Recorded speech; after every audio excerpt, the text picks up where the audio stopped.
we'll start, please, with Martin Blackburn.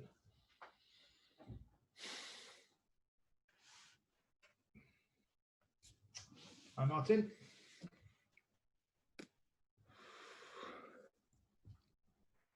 Okay, can't hear you, Martin. Well, let's try with Hugh Ferris.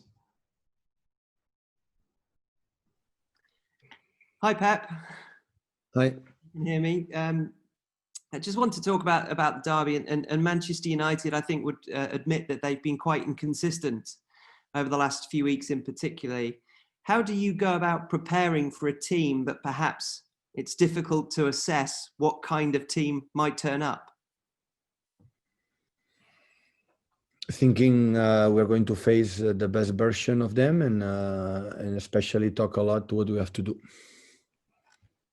And in terms of that inconsistency for them, it has on occasion displayed itself in derbies against City. What have you learned from those games, and how crucial or significant have they been in terms of how you've played this season, if it is differently? No, it's a knockout. It's not a knockout game. It's 3 more points, important one, of course, because for the quality for the opponent. But there are a lot of fixtures to come, and yeah, try to win our games. I think it'll be the first and hopefully last Manchester derby without fans. What kind of significance does that have for you, bearing in mind how much of a role fans play, particularly in derby matches? Of course, it's much better. Being in Old Trafford or Etihad Stadium is better play with the fans, but the virus is still here.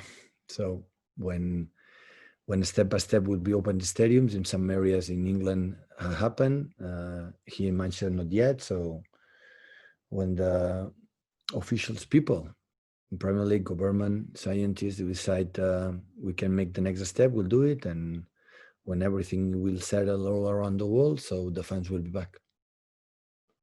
Thanks, Hugh. Next we go to James Cooper. Hi, Pep. Just kind of team news-wise, Gundogan and Garcia, I'm just wondering a kind of fitness update ahead of tomorrow, whether either of them will be in your plans? No, Eric is not fit. If he was injured, will be 2 or 3 weeks out. And Ilkay? He trained good. And the other night, you were very certain that Sergio wouldn't be in the right shape to start against Manchester United. Is that still your thoughts with a couple of days of training having taken place? Yes. And how pleased are you with the momentum that you bring into this football match? Football have to show you again right now, but all the mood of the environment in the backroom staff, the players, is exceptional this season. Well, always was, but especially this season with the situation, the COVID and no preparation this season. The players respond incredible well, all of them. So, yeah, no complaints. Thank you, James. Next we go to Ian Abrahams, TalkSport. Hi, Pep. How are you? Good, thanks. You? Good, thanks. Football management seems to be the most unbelievable profession, because 1 minute you're being built up and what have you, and the next minute you're being criticised and people are speculating about your jobs. Ole Gunnar comes into this game in the latter position. As somebody who has been so successful in the game, when you see other managers who go on that kind of roller coaster and you never really know where they are, do you ever feel sorry for them? Do you ever feel like giving them words of wisdom that you have? We know it, yeah. Unfortunately, no. That's why we get a lot of salary to keep these situations. So important is to know the value of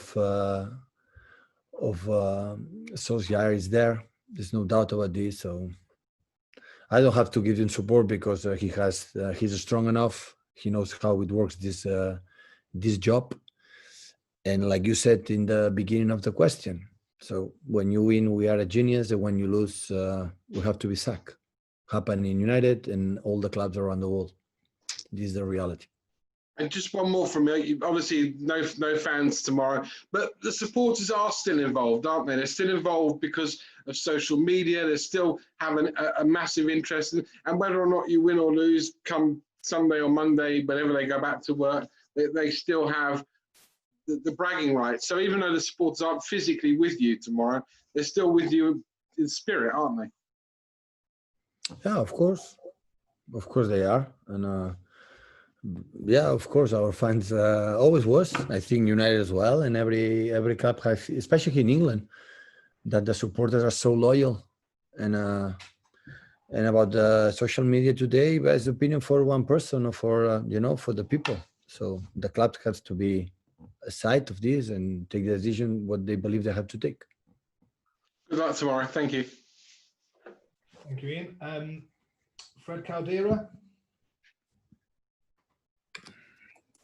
Hi, Pep. Do you think that Manchester United is the most recent example of what you say about the difficulties on the group stage of Champions League? And if so, is the reaction too much of it, like being knocked out in the group stage? Is it going to be something more common throughout the years because of the difficulty of the competition? Yeah, absolutely.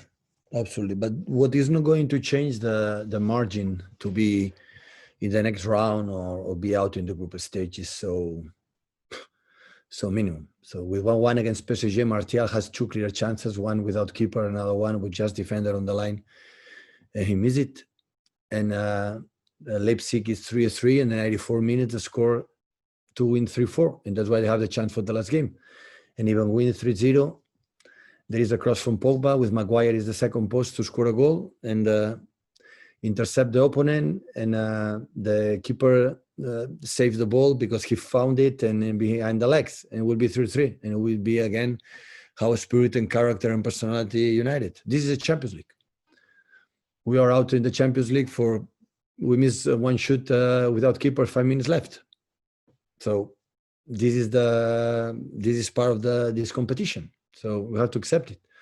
But the margin in this level is so high, and that's why it's so high, big teams can be out. So that's why always, every time we win one game in a group stage, I said to the players, well done, guys. It's so difficult. You make an incredible job. Think the next one.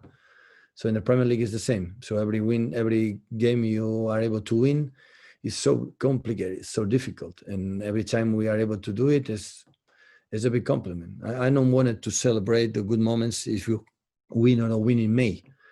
So in the process, every time we win, that night we celebrate and think the next day or 2 days later. So this is the way we have to live our profession. Next, we go to Mike Minet from BBC Manchester. Hi, good afternoon, Pep. I asked you on Wednesday after the game whether you got a selection headache. You said you'd think about it later this week. So with the squad almost fully fit, I guess that's a good thing to have for you.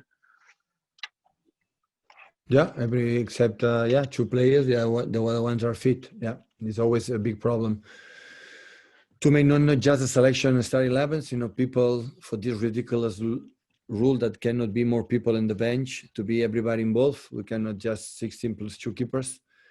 So it's more difficult to maintain level, but it's going to happen. That's why they have to be ready every week, because there are guys ready to be in the team. This game clearly isn't going to decide the title in any shape or form, but might have a big say as to perhaps those who've got a title chance come May. Would you agree?